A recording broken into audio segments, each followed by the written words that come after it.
Subscribe करें अभी the roller of tax channel को और बेल आइकन को दबाएं टेक्स अपडेट सबसे पहले देखने के लिए। डियर फ्रेंड्स, नमस्कार। मैं सीए संजय थरेजा आप सब लोगों का बी द रोलर ऑफ टेक्स में स्वागत करता हूं। आज जो टॉपिक मैंने आप लोगों के लिए चुना है कि जीएसटी में कौन कौन सी बुक्स ऑफ अकाउंट्स हमें मेंटेन करनी होगी, ये बुक्स ऑफ अकाउंट्स कहाँ रखी जाएंगी, कहाँ इनकी एंट्री पास आउट होगी, कैसे कंप्यूटर में हम लोगों को डाटा मेंटेन करना होगा, बुक्स ऑफ अकाउंट्स कैसे सीरियल नंबर वाइज होगी। इसके अंदर हम लोग सारी आपको एक्सप्लेनेशन आज देने की कोशिश करेंगे। तो चलिए डिस्कशन शुरू करते हैं।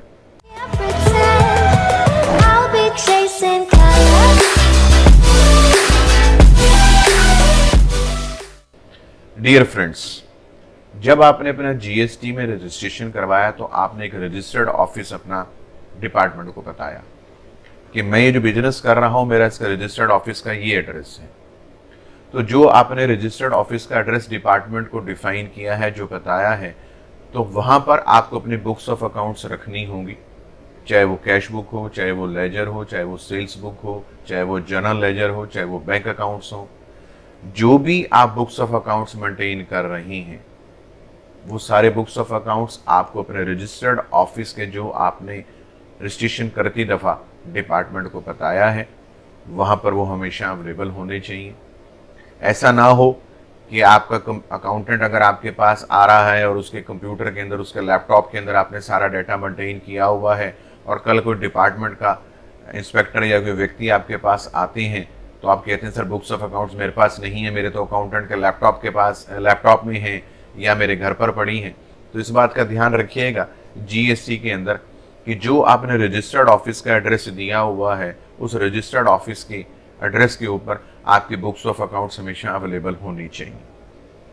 यदि आपने एक से ज़्यादा बिजनेस प्लेसेस दिखाए हैं तो आपको दोनों जगह अलग अलग बुक्स ऑफ अकाउंट्स दिखानी पड़ेंगी। अगर आपने कोई ब्रांच दिखाई है या आपने कोई हेड ऑफिस दिखाया है या दो डिफरेंट ऑफ प्लेसेस में आपने बिजनेस दिखाए हैं कि एक जगह मैं ये बिजनेस कर रहा हूँ, एक जगह मैं ये बिजनेस कर रहा हूँ, तो दोनों जो डिफरेंट जगह आपने बिजनेस दिखाए हैं तो वहाँ डिफरेंट बुक्स ऑफ अकाउंट्स आपको रिफ्लेक्ट करनी पड़ेंगी। इसके अलावा यदि आप computerise books of accounts maintain कर रही हैं, किसी आप सॉफ्टवेयर के अंदर अपनी कंप्यूटर के through books of accounts maintain कर रही हैं, तो वो कंप्यूटर, वो लैपटॉप, जिस सिस्टम के अंदर आप सारा डाटा डाल रही हैं, जिस सॉफ्टवेयर के थ्रू आप डाल रही हैं, हमेशा आपके रजिस्टर्ड ऑफिस के ऊपर वो अवेलेबल होना चाहिए, ताकि जांच पड़ताल जब भी कोई इंस्पेक्टर या कोई भी अथॉरिटी का व्यक्ति आपको नॉक करता है तो आप इमीडिएटली उसको सारे बुक्स ऑफ अकाउंट्स अपने दिखा सकें, जिसमें आपकी कैश बुक होगी, जिसमें आपका बैंक अकाउंट होगा, जिसमें आपका लेजर होगा, जिसमें आपकी सेल्स बुक होगी, जिसके अंदर आप जो बिल काट रही हैं सेल्स के वो होंगे, आपके जो परचेज के इनवाइसेस हैं वो उसके अंदर होंगे, आपके डेबिट और क्रेडिट नोट होंगे, इसके अलावा आपकी जो वोचर हैं वो ये सारी चीज़ें आपको वहाँ पर अवेलेबल करवानी होगी। जब भी वो कोई आपके पास आके नॉक करेगा और आपसे डेटा मांगेगा तो आपको इमीडिएटली वो चीज़ें अवेलेबल करवानी होगी। और यदि आप electronic computer books of accounts maintain कर रही हैं तो इस बात का ज़रूर ध्यान रखिएगा कि उसका रेगुलर टाइम पर आप उसका बैकअप ज़रूर लेते रहें, क्योंकि हो सकता है कि एक्सीडेंटली या कोई नेचुरल डिजास्टर के कारण अगर आपका डाटा क्रैश हो जाता है, आपकी हार्ड डिस्क खराब हो जाती है या बाई चांस इमरजेंसी में जब आप काम कर रहे हैं और आपकी लाइट चली जाती है तो आपका डाटा क्रैश हो जाता है, तो आप रेगुलर बेसिस के ऊपर मैं तो आपको सजेशन ये दूंगा, जब भी आप रात को अपना ऑफिस बंद करके जाएं तो उसका डाटा का बैकअप आप ज़रूर ले लें हार्ड डिस्क के अंदर। पेन ड्राइव की बजाय आप हार्ड डिस्क से हार्ड डिस्क को कॉपी करके चलिएगा, क्योंकि पेन ड्राइव के अंदर कई बार वायरस आने के कारण वो भी डाटा क्रैश हो जाता है। और हार्ड डिस्क के अंदर भी अगर आप कॉपी करते हैं तो साथ साथ उसको भी चेक करते रहिएगा कि क्या वाकई उसके अंदर डाटा बैकअप जा भी रहा है या नहीं जा रहा, क्या quality of backup up to the mark है या नहीं है। हम लोग डाटा की कॉपी हर रोज कर रहे हैं, लेकिन क्या डाटा प्रॉपर फॉर्मेट में कॉपी हो पा रहा है या नहीं हो पा रहा है, ये हम लोग अक्सर नहीं चेक करते। और कल फ्यूचर में अगर कभी इमरजेंसी आ जाती है, जब हम उस डाटा से बैकअप लेने की कोशिश करते हैं तो उस समय पता चलता है कि ये तो बैकअप हमने प्रॉपर ढंग से लिया ही नहीं। तो अगर आप computer books of accounts maintain कर रही हैं तो रेगुलर बेसिस के ऊपर आप उसका डाटा को मेंटेन करते रहिएगा, उसका बैकअप लेते रहिएगा कि फ्यूचर में अगर कभी कोई मिसफायर होता है, कोई मिस हैपनिंग होती है तो आप वहां से डाटा को वापस ले सकें। अब मैं आपसे ये बात ये करने जा रहा हूं कि आपको बुक्स ऑफ अकाउंट्स कितने पीरियड तक मेंटेन करनी है। आपकी जो एनुअल रिटर्न है उसकी ड्यू डेट के ड्यू डेट से आपको बुक्स ऑफ अकाउंट्स 81 मंथ तक अपने पास संभाल कर रखनी होंगी।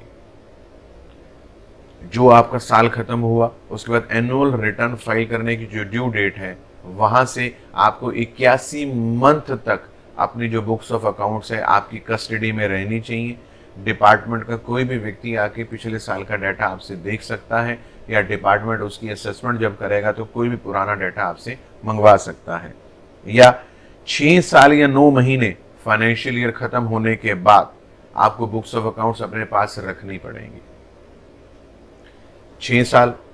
मीन्स 12 6 72, 72 मंथ्स हो गए, और 9 महीने की बात करते हैं तो 80 month means financial year close होने के 81 मंथ तक बुक्स ऑफ अकाउंट हमेशा आपके पास रहनी चाहिए, ताकि कोई भी बंदा अगर आपके पास आता है तो वो आपको बुक्स ऑफ अकाउंट्स पेश करनी पड़ेंगी। और यदि आपने अपने किसी सॉफ्टवेयर के थ्रू या अपने अकाउंटिंग सॉफ्टवेयर को कंप्यूटर में डाला हुआ है और आपने कोई पासवर्ड प्रोटेक्ट किए हुए हैं, या आपने कोई फाइल्स को पासवर्ड प्रोटेक्टेड डाला हुआ है, तो जब भी कोई ऑफिशियल्स आपके पास आएंगे तो आपको ये पासवर्ड उनसे शेयर करने पड़ेंगे, आपको उनको बताना पड़ेगा। अगर कोई असेसमेंट के लिए आते हैं तो आपको सारी चीज़ें पेश करनी पड़ेंगी। और जब आपका साल कंप्लीट हो जाता है तो आपने जो कंप्यूटर के अंदर या सॉफ्टवेयर के थ्रू जो भी आपने डाटा मेंटेन किया हुआ है, आपको उनको प्रिंट आउट लेना है। कैश बुक का प्रिंट आउट लेना है, लेजर का प्रिंट आउट लेना है, और जर्नल एंट्रीज का प्रिंट आउट लेना है। और प्रिंट आउट लेने के बाद उन सारी चीज जितनी भी आपकी बुक्स ऑफ अकाउंट्स है, आपको उनको सीरियली नंबर वाइज आपको उनके नंबर डालने हैं। और नंबर डालने के बाद सारा का सारा डाटा आपको एक प्रॉपर प्लेस के ऊपर स्टोर करके रखना है, क्योंकि 81 मंथ का पीरियड बहुत लंबा पीरियड होता है। मीन्स 6 साल और 9 महीने तक आपको बुक्स ऑफ अकाउंट्स अपनी संभाल के रखनी पड़ेंगी।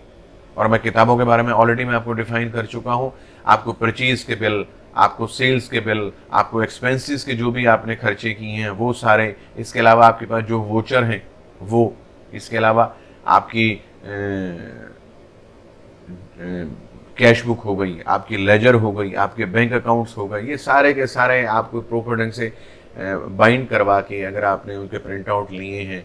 आपको पूरे ढंग से उसके ऊपर बाइंडिंग करवा के उनके ईयर वाइज उनके नाम लिखने पड़ेंगे, ईयर लिखना पड़ेगा, और उनको एक प्रॉपर प्लेस पे आपको स्टोर करके रखना पड़ेगा कि अगले 6 साल 9 महीने तक जब भी कोई डिपार्टमेंट आपसे इसके बारे में कोई डिमांड करे तो आप बुक्स ऑफ अकाउंट्स उनको प्रोड्यूस कर सकें। डियर फ्रेंड्स, मेरा आज का जो टॉपिक ये था कि जीएसटी में हमने कौन कौन सी बुक्स ऑफ अकाउंट्स आपको मेंटेन करके रखनी है, क्या क्या चीज़ें आपको रखनी है, कितने पीरियड के लिए रखनी है और कहाँ रखनी है। यदि आप प्रॉपर ढंग से बिजनेस प्लेस के पर अपने बुक्स ऑफ अकाउंट्स नहीं रखते हैं और आपके पास कोई इंस्पेक्शन होती है, कुछ होती है, और प्रॉपर समय पर अगर आप बुक्स ऑफ अकाउंट्स नहीं प्रोड्यूस कर पाएंगे तो आपको वहां पर हैवी मात्रा में पेनल्टीज भी पे करनी पड़ सकती हैं। तो आपको कहाँ बुक्स ऑफ अकाउंट्स रखनी है, इस वीडियो में मैंने आपको ये बताने की कोशिश करी, कौन कौन सी रखनी है, कितने पीरियड के लिए रखनी है। डियर फ्रेंड्स, इसके अलावा आपकी कोई भी और क्वेरीज आ रही है, काइंडली आप हम लोगों को अपडेट करिए, अपने कमेंट्स दीजिए। आपकी जो भी क्वेश्चंस आ रहे हैं आप हमें मेल पर डालिए, आप हमारे इस चैनल में डालिए कमेंट्स में, ताकि हम उसका रिप्लाई दे सकें। आपको हमारी वीडियो कैसी लगी आप अपने फ्रेंड सर्कल में भेजिए। आप हमारे इस चैनल को सब्सक्राइब करें। इसके अलावा जो बेल आइकन आ रहा है आप उसको दबाएं, ताकि जो भी लेटेस्ट अपडेट हम लोग जीएसटी से रिलेटेड आपको डाल रहे हैं उसकी इन्फॉर्मेशन इमीडिएटली आपको मिल सके। उसके बेस के ऊपर आप अपनी प्लानिंग कर सकें कि आपको कैसे क्या क्या एक्टिविटीज करनी है, कब करनी है, और क्या क्या मेथड्स आपको अडॉप्ट करने हैं। आप अपने फ्रेंड सर्कल को इस वीडियो को भेजिए ताकि हर एक बंदा इस वीडियो से लाभान्वित हो सके। डियर फ्रेंड्स, हमारी भरपूर कोशिश है कि जीएसटी के अंदर जितना भी हम लोग ज्ञान ले रहे हैं आपके साथ हम लोग बांट सकें। लॉट ऑफ शुक्रिया डियर फ्रेंड्स, थैंक यू।